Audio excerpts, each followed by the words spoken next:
Hello candidates, I am going to dictate you a passage from Legal Progressive magazine. So please get ready for the dictation. The dictation will start after 15 seconds.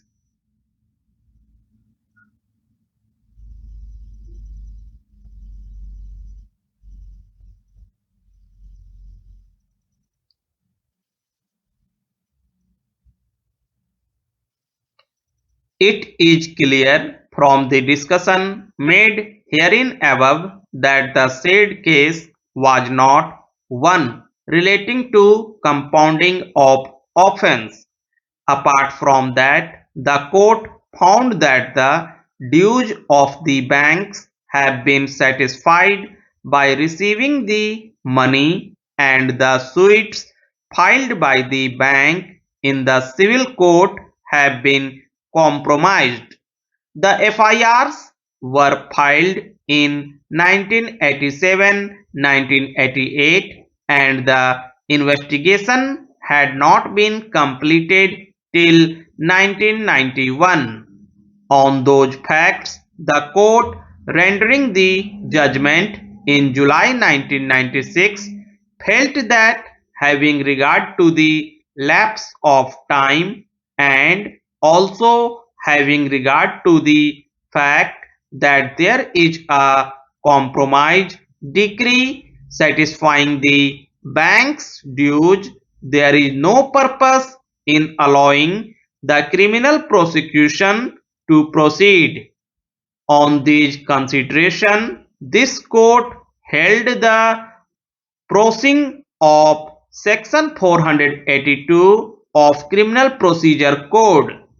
In the facts of the case, the learned judges held that the banks filed suits for recovery of the dues on account of grant of credit facility, and the suits have been compromised on receiving the payments from the company concerned. The learned court held it an offence of cheating is prima facie constituted. Such offence is a compoundable offence, and compromise decrees passed in the suits instituted by the banks for all intents and purposes amount to compounding of the offence of cheating. In that case, the court came to the conclusion, since the claims of the banks have been satisfied and the suits instituted by the banks have been compromised on receiving payments, the court felt that the complaint should not be pursued any further, and therefore the decision of the High Court in quashing the complaint does not require any interference under Article 136 of the Constitution. It is therefore clear that no legal proposition has been laid down on the compounding of offence in Duncan's Agro. This court proceeded on the peculiar facts of the case discussed above.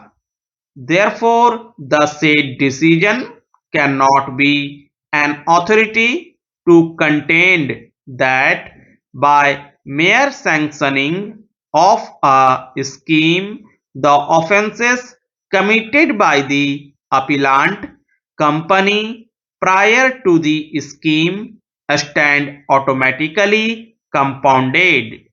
Reliance was also placed on the decision of this court in the case of CBI New Delhi, reported in 5 SCC 257. In that case, reliance was placed on the decision of this court in Duncan's Agro as such.